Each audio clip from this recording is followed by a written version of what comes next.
My boyfriend had never heard a single detail about what was happening in my house. No descriptions. Nothing.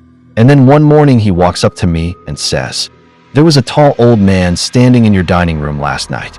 And I think there's a kid upstairs." I hadn't told him a thing. That's when I stopped being able to explain this away. About 7 months ago, I moved into this house with my 2 young kids and my best friend. The house is old, big, high ceilings, long shadows. The kind of place that already has a personality before you even unpack a single box. My friend, she's very spiritual, very in tune with energy. She said it almost immediately. "Someone's already here." I kind of laughed it off. I'm not really a ghost person. I believe in a lot of things, but I like evidence. I like logic. I didn't grow up saying, "Oh, that's definitely a ghost," every time something went bump. But something started happening, and then it kept happening, and then other people started seeing it too. People I never told. The first one is a man. Tall. Very tall.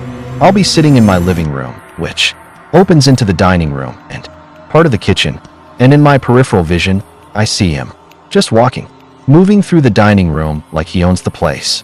Every single time I turn my head, he's gone. I figured I was tired. Shadows playing tricks. Old house, weird light. I let it go, but it kept happening. Same figure, same area, same feeling. And then one night, I actually caught him. Just for a second. One full second. He was standing in the shadow of the dining room.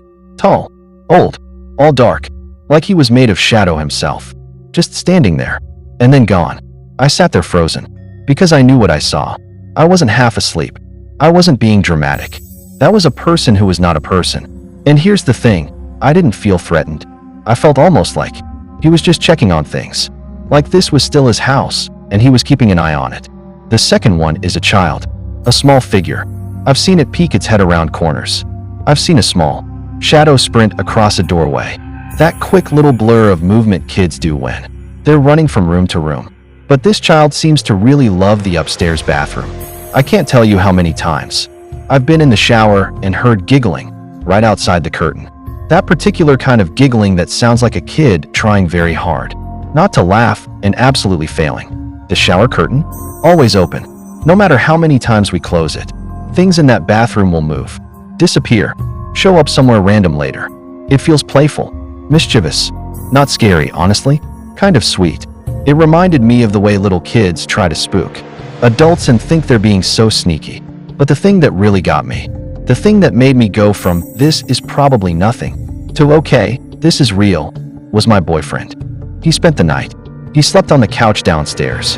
I hadn't said a word to him about any of this. Not the tall man, not the child, not any of it.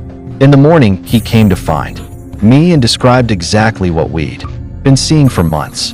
The tall dark man in the dining room area, the small figure upstairs, unprompted, independently. That's not a coincidence. That's not suggestion or imagination. 3 separate people, me, my friend, my boyfriend, all seeing the same 2 figures with no prior discussion. So now I'm sitting here going, okay, there's something here. And now what? Here's where I land on it. I'm not scared. And I think that matters. A lot of people in this situation jump straight to how do I get rid of them. But the energy in this house doesn't feel threatening. It feels full, alive, like the house itself is glad we're here. Glad it's being loved again. The tall man feels like a protector. Someone who cared about this place for a long time and hasn't quite left. The child feels like pure energy and playfulness. Maybe someone who loved this home too. So my approach, I acknowledged them out loud. Genuinely. I talked to the house like it could hear me. Because maybe it can. I said, "We know you're here. We're not afraid. This is your home too." I set some boundaries too. My kids' rooms are off limits. And so far, it's been respected. If you're in a situation like this, the first question isn't how do I get them out? It's what is the energy telling me? Fear is data. So is the absence of it. I don't have all the answers. I'm not a medium. I'm not a paranormal investigator. I'm just someone living in an old house with 2 kids, a spiritual best friend, and apparently 2 very committed former residents. If you've experienced something like this, I want to hear about it. Drop it in the comments. No judgment here. This is a space for real stories. If this video resonated with you, please share it. Someone in your life needs to see this. Subscribe if you haven't. We cover the strange, the personal, and the unexplained every week. I'll see you in the next one. Or maybe something else will see you first.